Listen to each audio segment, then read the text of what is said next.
The Quad assembles to counter China. The summit between the U.S., India, Japan, and Australia is held in the shadow of Beijing's growing influence. So what can they achieve? And can four nations with very different priorities really work together? This is Inside Story.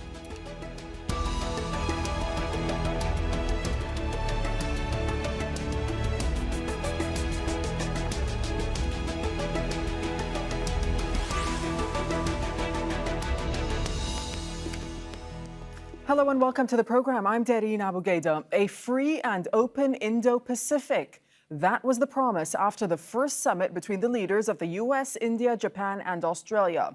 The so-called Quad group agreed to cooperate on the pandemic, on climate change, and security. Although China wasn't mentioned in the final communique, it became clear that Beijing's growing influence in the Asia-Pacific was driving the discussions. Well, the summit voiced support for the rule of law, democratic values, and a region unconstrained by coercion. We'll bring in our guests in a moment, but first, this report by our White House correspondent, Kimberly Halkett.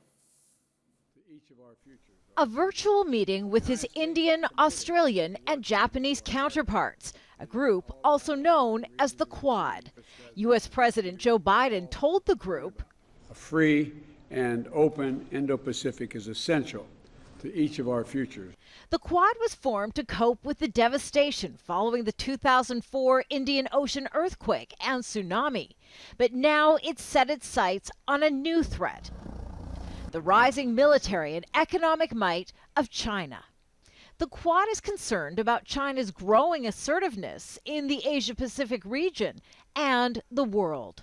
The United States certainly sees this alliance to stop the growing influence of China, if not contain China, is not dissimilar to the NATO organization, which was started in 1947 to stop the increasing influence and military threat that was coming from the Soviet Union. As the world battles the COVID-19 pandemic that originated in China, the group also announcing on Friday a new initiative to manufacture and produce U.S. vaccines in India, financed by Japan and the United States, and supported by Australia. The Quad committed to delivering up to 1 billion doses to ASEAN, the Indo-Pacific, and beyond by the end of 2022. Climate change is the other big challenge the group must confront. How to push global nations to live up to the commitments made in the Paris Climate Agreement. Overall, China emits almost double the CO2 of the United States, but per capita, the U.S. takes the lead. China responded to the meeting of the Quad, saying exchanges between governments should be to create understanding, not target third parties. The meeting of the Quad comes just days before the U.S. Secretary of State and National Security Advisor will meet with their Chinese counterparts in Alaska. That meeting is expected to be more forceful as the United States confronts China over issues of economics, security, and human rights. Kimberly Halkett, Al Jazeera, the White House.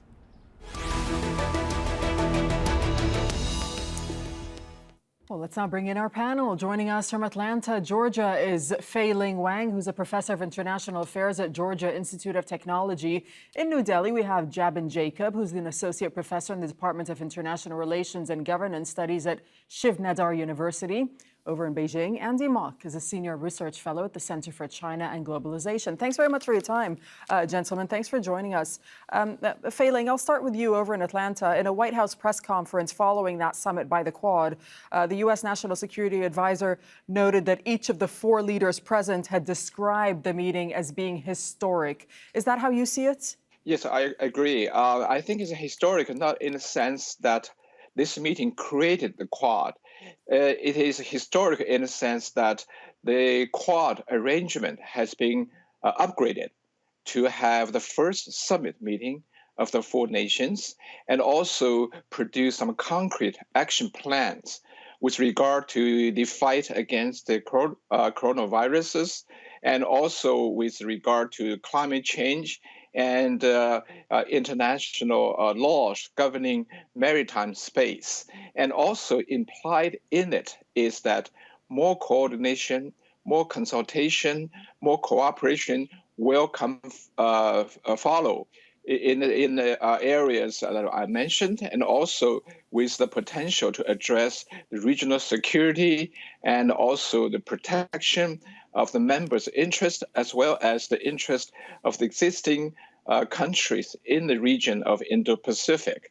So I see this as a giant step forward to reconfigure international order in the Indo-Pacific region, more or less in the same direction that has gained bipartisan support in the United States. Okay, here's the thing, though. Back to deal with the rise of China. Right. Okay. Yeah. And we're going to get into China in a moment. But first, on the issue of the final communique of Feiling, you mentioned some of the issues that were outlined, and I'll just add on to those. Looking at the final statement, they also said that they'll battle issues such as cyberspace, critical technologies, counterterrorism, infrastructure investment. You know, some would say this is a really broadly defined statement. Would you agree with that? And what do you think the message is that the Quad is sending out? Yeah, the message I think is rather clear, even though it's deliberately to be broad, because now the Quad now seems to be getting the mission or mandate to address a variety of issues in the whole region of Indo-Pacific, rather than just narrowly deal with China. It's like reorganize the structure of the order in the region to address a variety of things by pulling together the so-called like-minded countries. So therefore, they can focus on a number of issues, sort of provide leadership that is kind of lacking in the region, because in the previous 4 years, the United States was going quite unilateral in many ways. So in another way, I think this is a quite historical step forward to sort of re-establish leadership in the region. Jab and Jacob, is that how you see things? And some also would say, look, these countries and the Quad has been hindered in the past because it didn't really have a clear and functional agenda. Have things changed this time around? What do you think its purpose is? Well, I think the first issue is that this is not only about China. I mean, China is important, but China is not that important also. I mean, we have to remember that the Quad first came together in the wake of the tsunami. So what the set of issues that we see that 4 countries are talking about are essentially public goods, the provision of public goods, provision of vaccines, taking care of tech issues and cybersecurity issues and so on. So there is a lack of the provision of these public goods, and I think it's a good thing that these 4 countries understand their individual limitations and have decided to work together. Yes, it's true, they have sort of gone slow or sort of dropped the ball several times in the past, but I think now the level of convergence between these 4 countries or among these 4 countries on multiple issues is now sustained and is sustainable. What do you make of the fact that the joint statement was quite blunt when it came to the issue of maritime security? It spelled out that its collaboration, including in maritime security, is to meet challenges to the rules-based maritime order in the East and South China Seas. What's the message being sent out there, Jiabin? So certainly maintaining regional security and order is a public good. Is a global public good. And let's also not, it's not the case that China is not driving this particular grouping, but it's up to China then to actually respond to this. Remember also that each of these countries have their bilateral agendas with China, bilateral channels of communication with China. As you just mentioned, as the reporter just mentioned, the US and Chinese officials are meeting in Anchorage soon. India has its own channel with China in the form of the BRICS summit, the Russia-India-China trilateral cooperation. So all of these channels are available to China in order to reassure the countries in the Quad. Okay. Now, the problem has been China has not been able to reassure. And therefore, you cannot really escape the conclusion that these countries also see dealing with China as a common cause. Okay, let's cross over to Beijing. Andy Mock, what is the real point of all of this? Is China the elephant in the room? I think this is a very good question. If we take the statement at face value, I think this is certainly a valuable dialogue, but certainly only a first step. The key word that I would focus on is inclusive. And if indeed these four countries are focused on the issues that were identified, including dealing with COVID-19, rules-based order, security, how can any progress be made without China participating, given the size of China's economy, its growth rate, et cetera? But if we take a perhaps a less positive look at this and say that these are just perhaps they are a fig leaf, and that this really is meant to target China or contain China, then I think this is historic, but for another reason, in that if we understand these four countries, one way we could look at this is that Australia and Japan, for historic reasons, have been very closely aligned with the United States. And in some respects, we can think of Japan as having very little autonomy when it comes to key geopolitical issues in the region. So the big question mark is India. And India, of course, has maintained a more neutral stance. And whether that's changing or not, I think remains to be seen. But from a historic perspective, we can perhaps interpret this as the last desperate effort by the U.S. to stop China, if indeed, this is the purpose of the Quad. But does this worry China at all? I mean, China's state-owned media has dismissed the group. It's called it an empty talk club and described the framework as flimsy and symbolic that would ultimately come to nothing.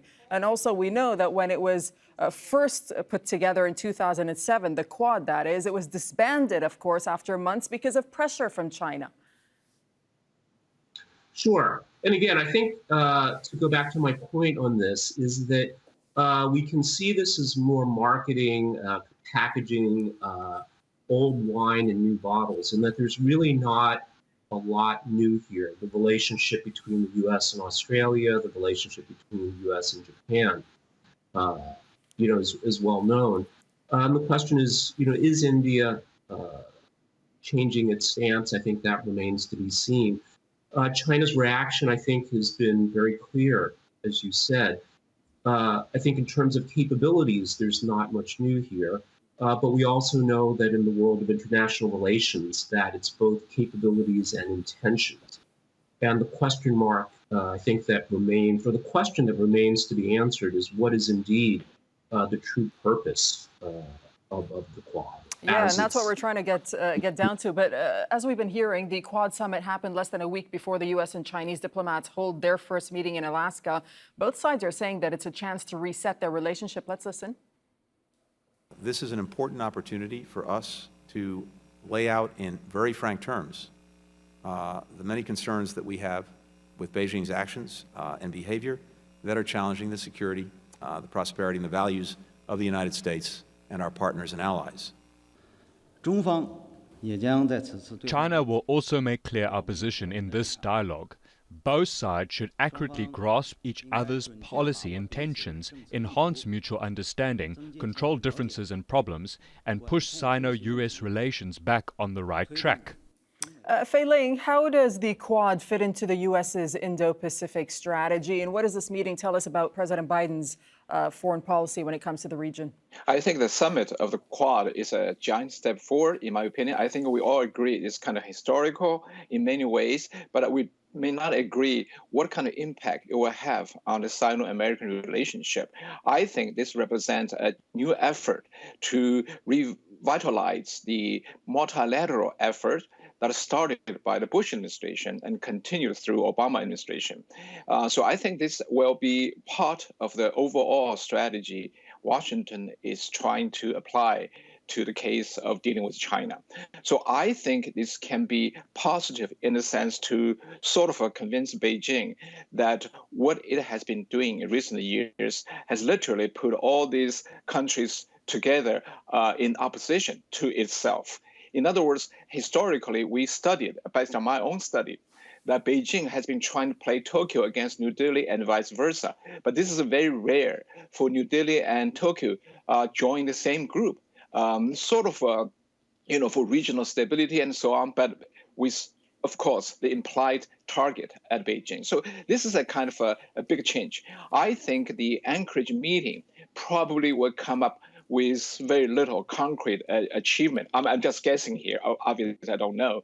It depends how they sort of talk. But I do not think a major breakthrough will come through. This sort of a returning to the old track is probably a wishful thinking right now because time has passed. So much has happened. Right. Given the U.S. accusations and so on, I do not see some major breakthrough. But, it's always good to talk. Okay, let's cross over to Jacob, because after the U.S. President Biden's election, there were reports that China was pressuring New Delhi to oppose the forum and end the Quad. What does India get out of this, seeing as India has traditionally played a non-aligned approach when it comes to regional issues, yet we know it does share a long border with China, and there have been skirmishes along that border?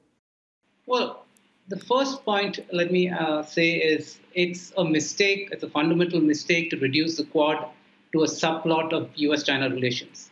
The Indians, the Japanese, the Australians have all evaluated their ties with the Chinese, have come to their own independent conclusions. Countries do not get together except because of self-interest.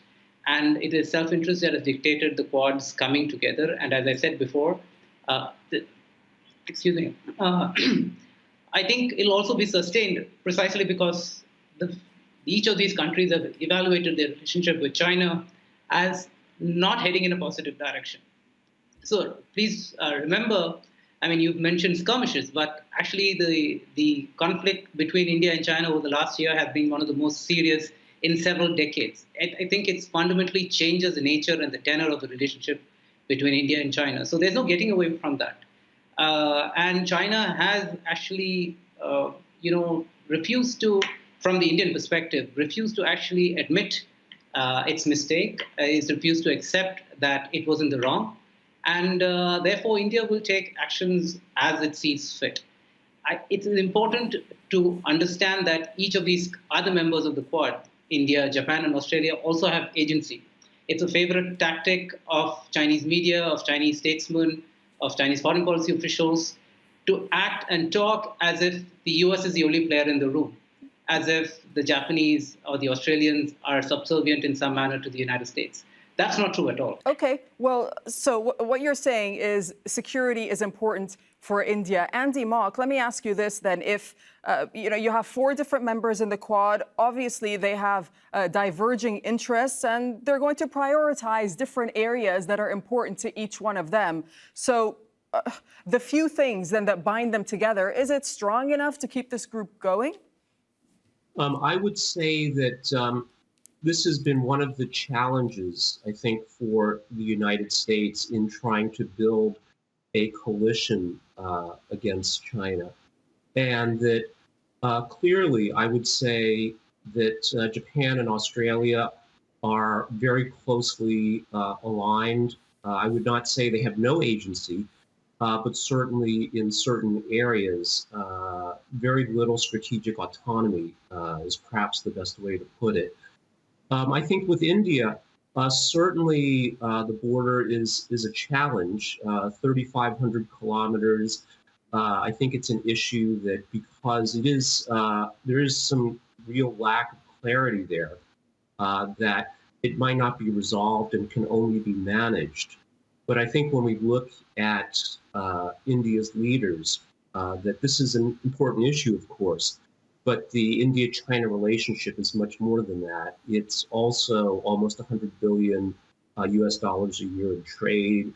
There are many other opportunities to work together as well. So I think that certainly this has been challenging in the last year, but also there's also potential enormous upside as well. And but I would that's say the even thing. On the issue of trade in particular, Andy, should they be worried, countries such as India, Australia, and Japan, that China will retaliate economically?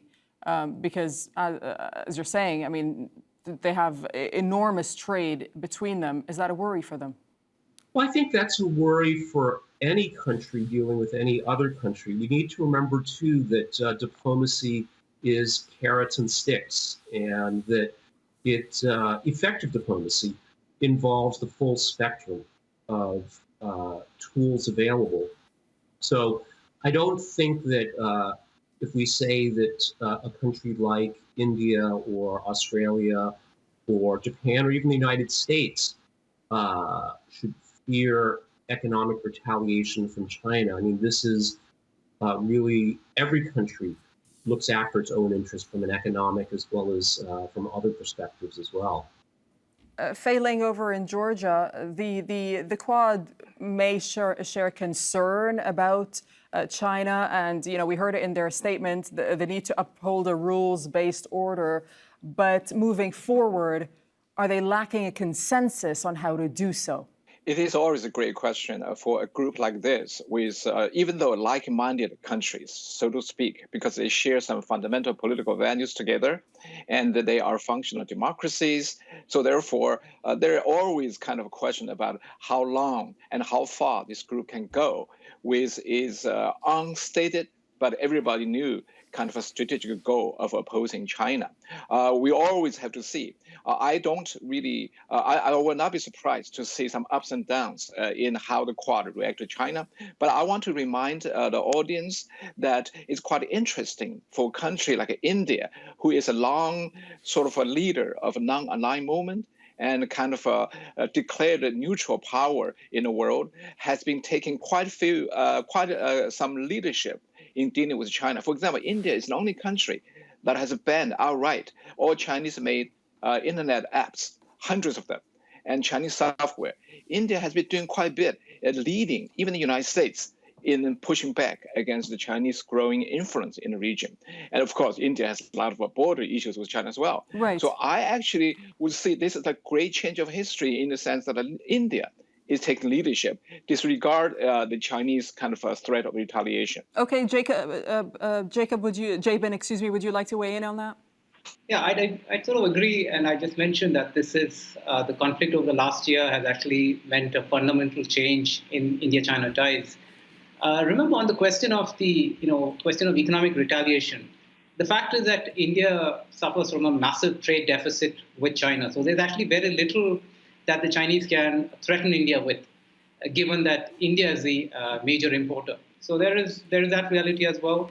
And on the banning of VAPs, of course, India is actually, as Professor Wang just mentioned, India has actually taken the lead, and it's a lead that has been followed by other countries. Yeah, okay. Now, and speaking of other countries, Andy, other countries in the region in Southeast Asia, will they welcome this closer cooperation among the Quad members to balance against China? My understanding is that most other countries, whether we're looking at Southeast Asia or other parts of the world, really want to avoid this kind of situation, this kind of polarization where they might be forced to choose. So I think that given their druthers, if they could have their preferences met, it would be more of a Chinese model where different countries are living together harmoniously, building a shared future that doesn't have to be based on shared values.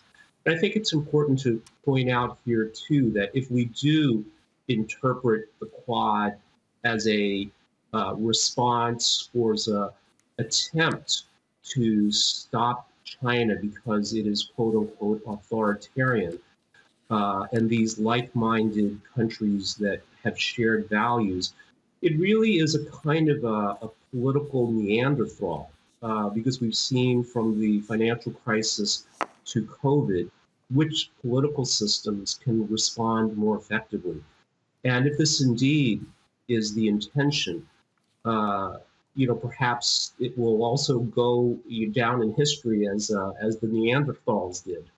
All right, we'll leave it there. Thank you so much for joining us, Fei Ling Wang, Jabin Jacob, and Andy Mock. Thanks so much. Thanks for watching. You can see the program and all our previous episodes again anytime by visiting our website, aljazeera.com. And for further discussion, go to our Facebook page. That's facebook.com/AJ Inside Story. You can also join the conversation on Twitter. We're at AJ Inside Story. From myself and the whole team here in Doha, thanks for watching. Bye-bye.